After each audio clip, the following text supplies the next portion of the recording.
Esto es Taller de Literatura y Escritura, el podcast. Bienvenidos.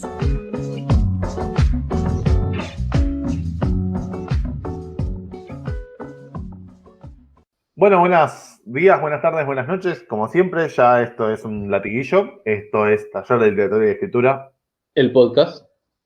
Y hoy no invitamos a nadie, porque listo, nada, ya está. Sí, Las ya anteriores está, fueron basta. para traer gente, como para traer gente de Sí. Para ver si alguien nos seguidores. escuchaba, ¿no? Pero bueno. Claro. Era Ahora ya está. como, claro, te atraes oleada a la persona, te escucha, interactúa, tiene que escucharte cuando hablas. Entonces, Claro, por lo menos alguien tenía que escuchar. claro. Ahora Bueno, estamos un poquito más seguros en que, bueno, por lo menos esa persona nos escuchó una vez y ahora tenemos claro, la facilidad de hacer lo que querramos, ¿no? Poder sí. estar más tranquilo. En general, Recordamos que esto en general se estrena los domingos en YouTube a las 18 horas, pero que también pueden encontrarlo, me sale con voz de radio. sí, Pueden encontrarlo también en Spotify, Google Podcast y Apple, no sé qué cosa. Eh, exactamente. Así que pueden En encontrarlo cualquier también en otras plataformas. espacio que exista un podcast, ahí Estamos estaremos. ahí estamos, claro. Así que, bueno, nada. Copando la parada. Bien, Exacto, ténganlo en cuenta y bueno, nada. claro. Eso, Y escúchennos. escuchen en su formato preferido. Escuchen su formato preferido. Yo solo Claro. voy a decir algo, que es que yo me tomo el trabajo de hacer videos muy malos y subirlos. A partir de este debería ser un poco mejor. Voy a decir eso. Quizás a partir de este son peores. Nada, lo voy a decir en YouTube. A partir de redescubrir que sos docente. Claro, redescubro lo mal que estoy haciendo todo esto. ¿Puede pasar? Puede pasar. No voy a negar ni a Bueno, afirmar eso. claro. Así que bueno, bienvenidos a este nuevo día. Sobre adaptaciones, no, mentira, seguían hablando de lo mismo. La perra Claro. seguía y seguía. No, bueno, justamente, sí, sobre lo que nos compete el día de hoy, que Sí. no tiene que ver específicamente con los Simpsons, pero sí, Bebe o Moriré, tiene que ver con lo que vamos a estar hablando. Martín, por favor. Sí, por supuesto. Todo surge a raíz de nuestro querido amigo, el señor Ricardo Piglia, pero no solo a raíz de él, sino también a raíz de la práctica de la escritura, ¿no? Y la nerdeada nuestra también, por supuesto. Por supuesto, ante todo. Claro, y de rezarle un poco a Lord Bartes, Lord Piglia, Ujú. pero bueno, nada, un poco, digo, si se acuerdan la escena de Veo Moriré, quizás hasta podríamos meter el audio, ahora lo estoy pensando. Podríamos meterlo en este momento. Podríamos meter el audio en este Ya. momento. Ahora lo están escuchando. ¡Oh, descuida! Si siento deseos de estar sobrio, hablaré con mi padrino. Bebe o moriré. Es eso, el chiste está basado en otra cosa, en una referencia que no nos importa, pero justamente la existencia de este conejo turbio depende de que Barney beba, ¿no? Y ahora estoy teniendo otro recuerdo que cuando mete alucinógenos en las bebidas Springfield por Claro, error, el elefante. el elefante, claro, que Stampy, que viene cuando Cuando vuelve Stampy. a beber, sí. Claro, bueno, el elefante cuando vuelve a beber lo salva del monstruo, digamos, de drogadicto. Eh, Ujú. entonces, nada, esto, ¿cuál es el límite entre realidad y ficción y cómo lo necesitamos, cómo necesitamos esa atención para escribir, ¿no? Cuando escribimos también. Exactamente. Bueno, y un poco hablando de eso, también tiene que ver, y creo que venimos hablando hace un tiempo de esto, pero también está bueno traerlo acá. También como en nuestras prácticas docentes, o en mis prácticas docentes por lo menos, lo pongo mucho bueno, más allá de la práctica del taller, ¿no? Pero hay una reflexión sobre la literatura que quizás en el taller no la tenemos tan en cuenta o quizás no la ponemos tanto en discusión, porque bueno, nada, cuando estamos en el taller estamos hablando sobre la literatura específica de las personas, podemos traer algún elemento teórico, pero quizás no tan profundo. Pero bueno, en la escuela a mí me toca hablar de Claro. eso y que los chicos, las chiques puedan analizar un texto, ¿no? Y es una parte importantísima, por lo menos para mí, de mi práctica. Entonces, en ese mismo sentido, es que, nada, trabajamos mucho sobre esto y trabajamos mucho sobre una noción que muchas veces es compleja, que está muy relacionada con esto que estamos hablando, que es la noción del verosímil. El verosímil es como algo que no se suele nombrar, digo, más allá del efecto de lo real, ¿no? Como lo podría llamar Barthes. El verosímil es otra cosa, digo, ¿no? Va por otro lado. Puede haber verosímil sin que haya real. y bueno, ya lo vamos a estar hablando. Claro, Pero, de hecho no es lo mismo, ¿no? sí, no, por eso. Pero es justamente, y eso es lo interesante, a las chicas les cuesta un montón diferenciar eso, ¿no? Como que cuando yo hablo de verosímil y les explico eso, muchas veces piensan que estoy hablando de que parezca real en el sentido más cotidiano del término, ¿no? Que también es algo que se puede buscar, pero no es algo que me interesa a mí en particular cuando les hablo de verosímil. Y que es, creo, y acá es algo que de hecho justo estuvimos hablando hace poco, nosotros, como ya saben, grabamos este podcast, bueno, vamos variando, pero en general martes a la mañana, justo estuvimos hablando el domingo en uno de los talleres, y tienen que ver con también una cuestión de desde dónde se habla, desde dónde se lee. Digo, si yo leo un cuento de Hemingway traducido al español por, no sé, Editorial Losada, y habla de vosotros, bueno, quizás el verosímil no se me rompe tanto. Pero si leo un cuento de un argentino que tiene vosotros, y un poquito más me va a hacer ruido, ¿no? O Claro, sea, claro, quizás la traducción del vosotros a la persona de España le es muy cercana, ¿no? claro. Y por Sí, ahí, y ni bueno, igual siquiera, yo es creo, algo, incluso como sí, traducción, ¿eh? Digo, como traducción de, yo leo un cuento en sí, inglés y yo sí, no me parece raro leerlo en usted o en vosotros, ponele. O sea, quizás sí, es mucho ya vosotros, pero no me parece tan raro como leer un sí, cuento latinoamericano, ¿no? Cuando yo leo un cuento latinoamericano y me parece un vosotros, me hace un poco de ruido. Digo, y si leo un argentino y me parece un usted, y no está en el contexto, o no sé si tanto en usted, pero quizás algún muy cargado de hiperbato, no, no pero muy podría ser, cargado el sí, sí, lenguaje, no quiere decir que sea imposible escribir así, pero claro, sí me hace un ruido, y ese ruido que me hace ruido en el verosímil, ¿no?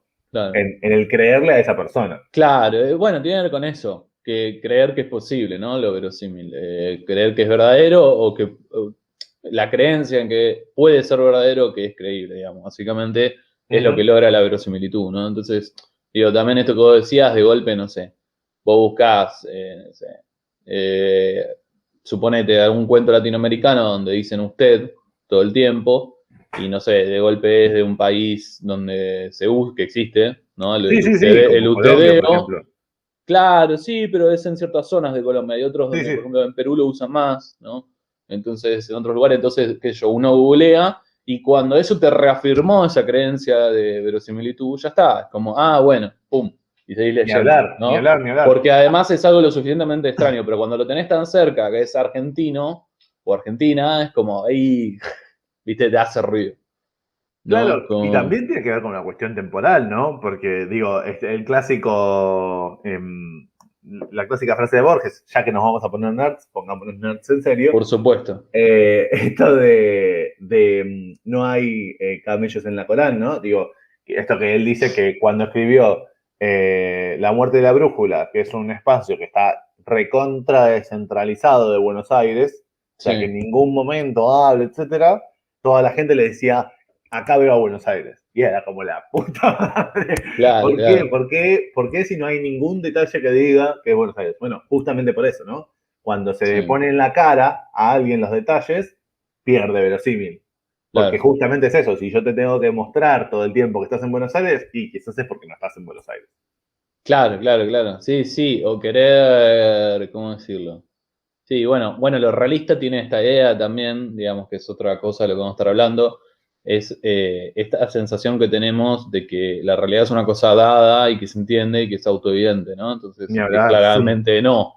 Entonces, lo realista intenta eso. Quizás la pata más exagerada de eso es el objetivismo, ¿no? En la literatura, sobre todo en narrativa. Quizás en poesía funciona diferente, porque la poesía funciona diferente, pero la narrativa objetivista es la cosa más horrenda que van a encontrar en el universo, ¿no? Que tanto criticaba Sato. No, pero es verdad, porque, a ver, no sé, en Sobre Héroes y Tumbas, creo que era, o en Abaddon, ahora no me acuerdo exacto, pero el personaje de Bruno decía, el problema del objetivismo es que, no sé, vos tenés el vaso. Bueno, pero tenés que hablar de lo que sentís en relación al vaso. Y cómo el vaso fue hecho y cómo el vaso llegó ahí y de qué está hecho el vaso. Pero tenés que hablar de la materia. Y si tenés que hablar de la materia, tenés que hablar de la forma. Y tenés que hablar de los átomos. Y tenés que hablar de cómo llegan los átomos. Y etcétera, etcétera. Digo, la objetividad total es imposible, a la vez estás narrando, con lo cual tenés que explicar que estás narrando, y a la vez tenés que explicar que sos un escritor. Digo, es como que no hay un Sí, punto sí. donde la realidad, entre comillas, se delimite, ¿no? Digo, Como, obviamente está diciendo esa crítica, va desde el punto desde que alguien que no tiene, digo, existen grados, ese sería el punto no, extremo. seguro, pero que existieron, digo, Ah, personas dentro del objetivismo que pretendían eso, ni estaban hablar. hablando de que uno tiene que detallar al límite la psicología de los personajes, pero a la vez el exterior y cómo están puestos los muebles y no sé qué. Digo, Bueno, obviamente es una crítica al absurdo como para demostrar eso, ¿no? sí, Como, sí, sí. Bueno, en ese contexto, y creo que es muy interesante, ¿no? Hablar de esto de las tradiciones y cómo funcionan también las tradiciones. Porque, por ejemplo, Barthes en el efecto de lo real habla de esto, ¿no? Habla del reloj de Chelot, creo que era. Bueno, que la historia me juzgue, voy a decir eso. Eh, pero bueno, pero la cuestión es que lo que habla es sobre cómo se narra, ¿no? Digo, el cómo se narra provoca, más allá del verosímil, que volvemos a lo mismo, no tiene que ver con la realidad, o bueno, o de ese objetivismo, de cómo se narra un objeto, porque también habla Barthes del naturalismo, y bueno, y muestra cómo en el naturalismo y en una narración detallista, puntillista de cada límite, aparece a veces el espacio, pero no siempre aparece el espacio, ¿no? No solo con describir en toda la profundidad de un espacio, ese espacio aparece como más real. A veces sí. También tiene que ver ahí con la pluma del escritor, ¿no? O sea, con cómo escribe, con el estilo, con un montón de cosas no, que por seguro, supuesto tienen que ver con una cuestión de estilo. Pero justamente a sí, eso iba, que bueno, el naturalismo bueno, en las descripciones profundas aporta significado.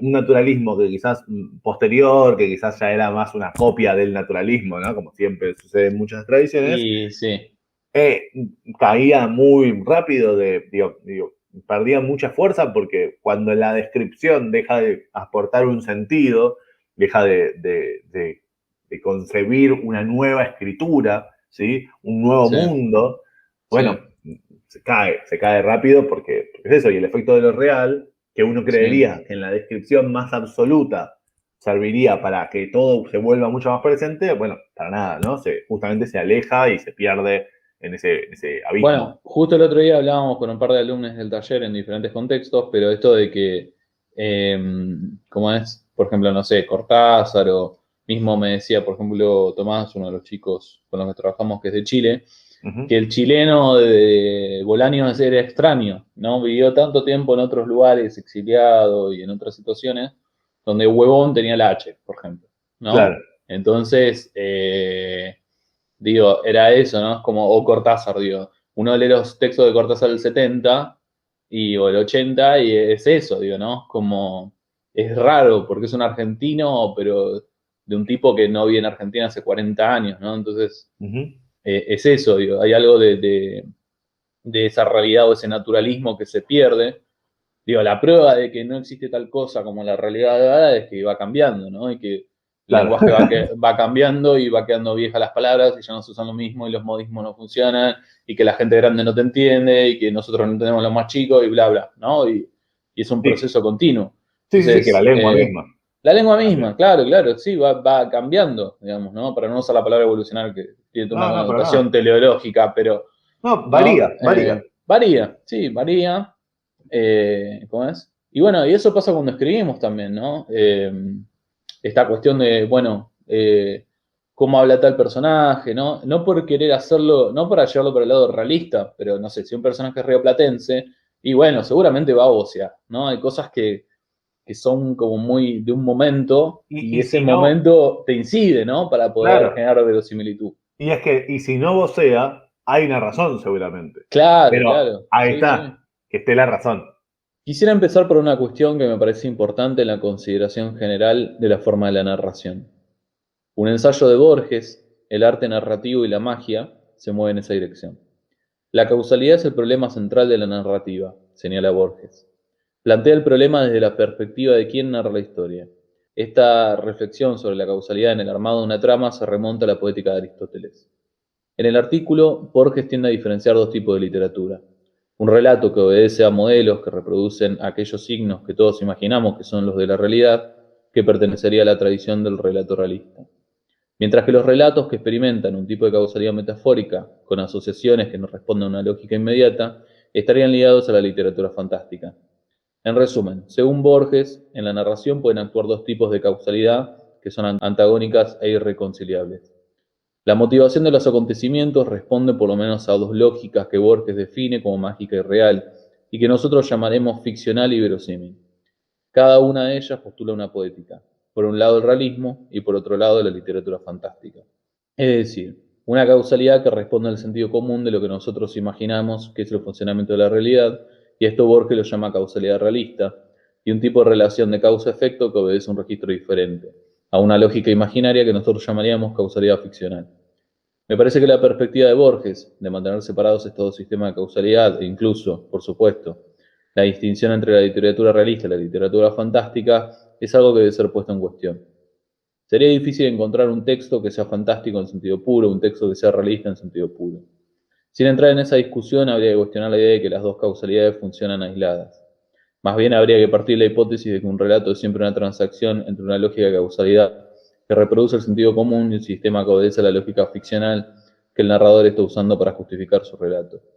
Me parece que esta idea de que hay un canje, un pacto, una tensión entre lo que Borges llama la causalidad real y la causalidad mágica es una buena entrada en la discusión de la narración en general. Bueno, esto que acaban de escuchar es un fragmento de Teoría de la prosa de Pilia, que se lo súper recomendamos. Es un librazo. Todas Sí, las. es un Si librazo. pueden buscar las clases. Bueno, las clases en ¿Vieron YouTube Pilia? están. ¿Vieron Pilia? Bueno, lean todo. Sí, no, sí, fuera de eso que sí. Si quieren buscar en general, hay muy buenas. Las clases sobre Borges de Pilia son geniales, realmente lo son. Sí. Y Sí. sumamente recomendables. Sí, y de hecho, en una de las clases, ahora no recuerdo exacto cuál, hay un momento que habla del tema de la traducción, el horizonte histórico, un poco de esto que estamos hablando Ujú, nosotros, así que pueden encontrarlo ahí también, en esas clases. ujú. Cómo Borges construye su realidad, cómo habla de Buenos Aires, cómo habla de su propia historia, etcétera. Digo, todo eso está ahí también. Sí, ni hablar, ni hablar. Y es eso, realmente vale mucho la pena, ¿sí? O sea, no, se lo recomendamos mucho porque lo vale. Realmente lo vale. Así que bueno, nada, eso en principio, eso, tenganlo en cuenta, lean Aprilia si pueden, y si no pueden y no lo encuentran, nos dicen y se lo pasamos, seguro que se encuentra. yo les juro que nosotros le encontraremos el PDF. Haremos lo posible. De hecho podemos dejarlo en la descripción del video de YouTube y listo. Dale, perfecto. Pero de todas formas es eso, ¿no? El video de YouTube está público, así que ni siquiera tienen que pelearse con gente que esté en contra de la piratería literaria. Claro.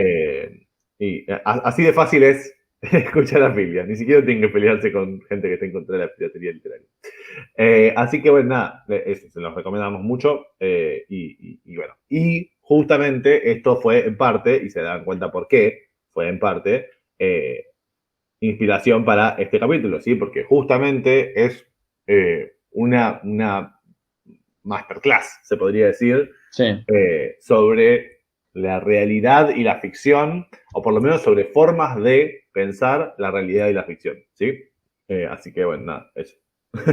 Sí, bueno, sí, es esto que él decía, ¿no? Esta cosa, creo que, a ver, hablando de lo temporal, creo que la postura de Borges tiene que ver con, bueno, vamos a inventar la literatura fantástica, ¿no? Esto de plantear esa división entre lo real, entre comillas, ¿no? Y estos cuentos que vienen a romper esa realidad, ¿no?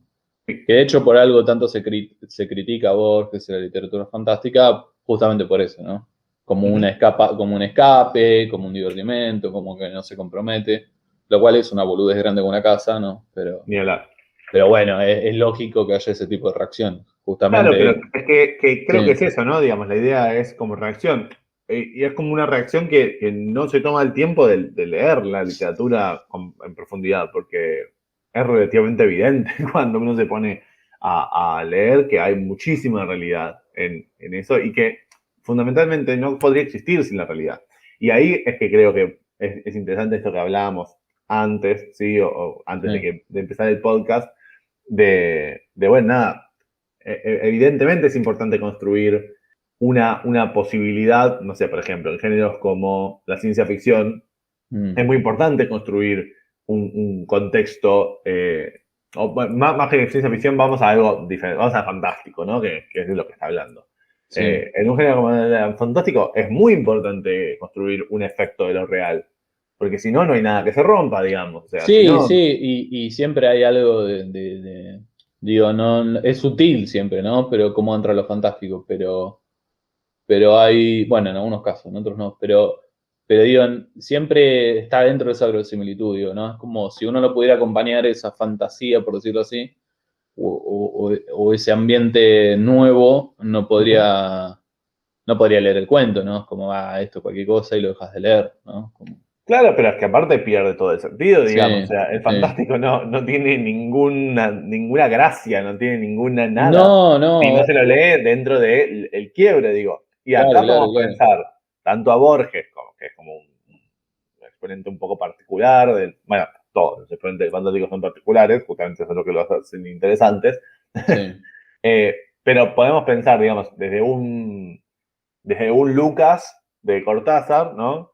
sí, Hasta algunos textos de García Márquez que quizás son más fantásticos, escapan un poco al realismo mágico, más que nada los cuentos, ¿no? Los 12 cuentos peregrinos, hay algunos que trabajan mucho sobre eso. sí. Justo ayer estaba Bueno, diciendo, la si luz es como el quieren, agua. si quieren otro día a que nos arranquemos los ojos entre la diferencia entre mágico y fantástico, primero nos emborrachan, nos invitan a unas copas y Claro, que después sí. nos agarramos tranquilamente con quien quiera. Y nos ponen un ring, Eh, claro, un ring borrachos. Eh, claro, pero bueno, más allá de eso, que muchas veces nosotros mismos lo charlamos y nos damos cuenta que es una división un poco eh, arbitraria. arbitraria, por supuesto, Sí, sí, sí. y de época, ¿no? De época, además. Obvio, Porque obvio, obvio. en esa época Obvio. estaba la necesidad de diferenciar a Sí, ciertos sí. autores de otros. Se entiende porque hay la necesidad también, ¿no? Ni Pero, hablar, a la necesidad del mercado, además. claro, claro, Es claro. fundamental. Pero Sí, bueno, sí. más allá de eso, vuelvo a lo que estaba diciendo, ¿no? El fantástico, siempre hay una ruptura, porque aparte en la ruptura de la realidad, o sea, en la realidad que hay que construir para que se rompa en lo fantástico, es donde está la fuerza. Digo, Casa Tomada, si empezara de una con todo lo fantástico que tiene, bueno, perdería fuerza, por supuesto que perdería fuerza, porque no se tomaría. O si se tomara como algo extraño, porque ahí seguiría del género, ¿no? Como si se tomara como un fantasma y bueno, si no leyeron un Casa Tomada, Le eran dan Casa caso a Tomada, Tomás, gente. claramente. Sí, sí, sí. No puedo parar para decir spoilers cuando hablo de Casa Tomada. No, no, ya está. Ya No, está. no, hay cosas que ya después le caducaron. Sí, es eso, O es eso. sea, es como, ya está, loco. O sea, si no te avivaste, lo lamento. Claro, O perdiste. sea, si tenés menos de 15 años, también lo lamento. Claro, Eh, vayan a leerlo, gran momento para leer Casa Tomada. claro, Bueno, claro. pero volviendo a eso, ¿no? Digo, se tiene que construir esa realidad para romperse. En todo texto, digo, incluso yendo a un texto que ponele que es un poquito más liminal, ¿no? De Borges, como Funes el Memorioso. Bueno, se tiene Sí, que llegar a toda esa construcción de la realidad de Fray Bentos y de ese espacio sí, tan sí. real, de alguna forma, para Mm. llegar a Funes y que Funes rompa la realidad por su cuenta, ¿no? Y se vuelva metafísico y Sí, sí. todo, ¿no? Pero para llegar a eso necesitas saber construir la realidad antes. Y ahí Claro, es donde coincido con Pilia, digo, ¿no? La división tajante es sí. un poco compleja y es un Sí, poco porque como cuestionable. hablábamos, es que como hablábamos antes también, uno necesita también un poco de esa verosimilitud para que la arbitrariedad con la que trabaja, que no controla, porque además Ujú. uno cree que la controla, pero hasta un punto, ¿no? Esto Sí, de, sí, ni bueno, hablar. yo voy a creer lo que quiero expresarme. Bueno, me han bautizado como el pinchaglobos, pero claro, pero hay algo de eso, ¿no? Es como el proceso creativo y cómo funciona la subjetividad tiene una parte inconsciente muy grande, entonces sí, sobre lo que podemos operar es sobre la reescritura, sobre todo. Sobre la escritura también, pero en menor medida. Entonces, nada, lo vemos en el taller, digo, ¿no? Esto de, Ni no, hablar. bueno, pero yo quiero que diga esto, o cuando tratan de interpretar, digo, cerrar el sentido, tratar de decir, es esto, también lleva para ese lado, ¿no? Para el lado realista de la fuerza, en el sentido de, y sí, pero es eso, es como querer decir, no, Y ni bueno, al siquiera, ¿eh? final Ni siquiera. Perdón, pero pero sí, porque necesitas que esté en un lugar donde lo puedas identificar, ¿se entiende? No. Coincido, como pero como digo, algo dado en ese sentido. Digo, a lo que voy es, muchos sí. textos realistas justamente se basan en esa pluralidad de sentidos. Claro, Digo, claro, ponele, claro. justo el otro día estábamos hablando del taller de Carver. Carver Claro. no es que se va fantástico, para nada, realismo No. sucio, de hecho. Y en ese realismo sucio, la intensidad está justamente puesta en la pluralidad, en la interpretación, en los sentidos que surgen de ese cosa. Entonces digo, ni siquiera creo que sea una cuestión de realismo o no realismo el cerrar sentidos o abrir sentidos. No, claro, Creo claro. que Sí. una de las cuestiones más interesantes de la literatura es justamente abrir sentidos, y que ni siquiera es abrir sentidos, es escribir un texto y que ese texto después alguien lo lea y pueda leerlo, porque quizás esa persona lo lee y le encuentra unos sentidos. Es que Listo, no además hay importa. otra cosa, además hay otra cosa. Ponele que hoy estamos de acuerdo, las 7.000 millones de personas estamos Que de escuchan acuerdo. este podcast, sí. Claro, que escuchan este podcast y que viven en el mundo, todas y cada una de ellas. Imagínate que lográs eso, ¿no? Que todo el mundo esté de acuerdo. Va a pasar el tiempo y va a haber alguien que lo va a leer de otra manera. O sea, inevitablemente, el tiempo va a pasar y esa es la prueba más grande que no existe tal cosa como una realidad dada. Podemos hablar de real, realidad, digo, podemos discutir ese concepto, ¿no? Esos conceptos, pero sigue siendo un concepto. Entonces, digo, por más, no sé, aceptación que logre una interpretación, va a venir otra persona, ¿no? Y lo va a leer de otra manera. Digo, Sí, le va a es explotar el esto. sentido. Le va a explotar de otra manera porque lo va a leer en otro contexto. Digo, no sé, podemos leer, seguramente hay cosas que se van a aparecer entre culturas, porque somos la misma especie, entonces hay cosas que se van a aparecer. Pero igualmente hay otras que no. Entonces, digo, qué sé yo, por eso nos cuesta leer tanto, no sé, poesía del siglo del español. Por eso nos cuesta leer, a ver, no sé, el realismo en teatro, por ejemplo, que es un tipo de literatura también, en cuanto a, que es todo un tema, ¿no? Porque también es una puesta en escena, ¿no? Es como esto no sé, de la poesía oral o el slam, que está en una especie me encanta la palabra liminal, ¿no? Espacio liminal. Sí. Bueno, bueno, el teatro ¿Podemos decirla más seguido? Por favor. por favor, sí, bueno, entonces la liminalidad, no, lo eliminaron. No, pero hay algo de ese naturalismo que surge en el siglo XIX, que claro, era, bueno, sí, ¿no? Representa a la población, en teoría, ¿no? Dramas reales. Y después la gente se quejaba porque se aburría, porque no representaba un drama real ni en pedo, era como las buenas costumbres morales, ¿entendés? Claro. Entonces, ¿dónde está el naturalismo? ¿Dónde está el realismo ahí, no? Bueno, ni hablar, y ahí podemos entrar, pero lo que pasa es que yo creo que eso sí es para otro Sí, podcast. es un viaje, sí, es un viaje. No, porque, digamos, toda la discusión realismo-formalismo que se dio, Claro, dentro del marxismo, etcétera, digo, pero más allá del marxismo, ¿no? Pero esta Sí, cuestión de sí. qué carajo es representar la realidad. Digo, Claro. si representar la realidad Bueno, es decir lo que pasa, ¿qué pasa? Bueno, también ese problema, ¿no? De la idea de representación, del arte Ni como hablar. representación, ¿no? De extraer características generales y ponerlas como si fueran, ¿no? La especificidad. Entonces digo. El mismo Piglia trajo a Aristóteles ya, ¿no? Digamos. Claro. Bueno, eso sí está bueno, por ejemplo, pensarlo, ¿no? El concepto de representación que tenemos es bien de Platón, por ejemplo, ¿no? Es bien esta cosa que no es lo mismo que el concepto de idea, que es otro quilombo, que eso sí es una mala lectura, pero el concepto de representación sí, es eso, extraer características generales, es la idea que tenemos de representación, ¿no? Incluso de sentido común. Bueno, pongo, no sé, es de Argentina, pongo que use el yo, que use todo sh, ¿no? O no sé, hago un personaje uruguayo y dice bo y botija todo el tiempo, ¿no? Bueno, ¿no?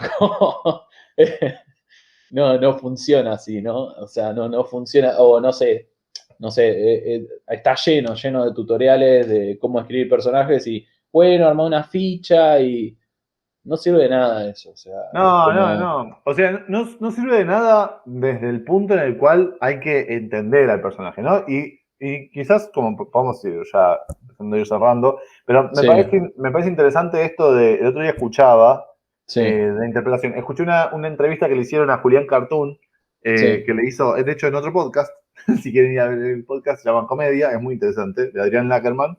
Y él hablaba de esto de que podía estar 5 horas hablando como un personaje, porque Claro. no tenía pensado cada situación de ese personaje y cada contexto en el que podía estar, pero entendía a su personaje. O sea, había llegado a entender cómo funcionaba ese personaje, a qué era lo que creía, sin tenerlo en una lista escrito, ¿no? Pero Sí, había algo de entender él mismo cómo funcionaba ese personaje. sí, Entonces, no necesitaba tener un guión para 4 horas. Necesitaba ir, estar ahí, tener obviamente a alguien que le hiciera la segunda, porque solo charlar 4 horas, nadie puede hablar 4 horas solo, claro, pero alguien claro, que le fuera la segunda, le fuera preguntando y podía hablar eternamente como ese personaje porque lo entendía. Y claro, creo que hay algo que es fundamental y que nos va a servir, nos sirve en general a todos los que escribimos, que es eso, entender por qué una persona hace lo que hace.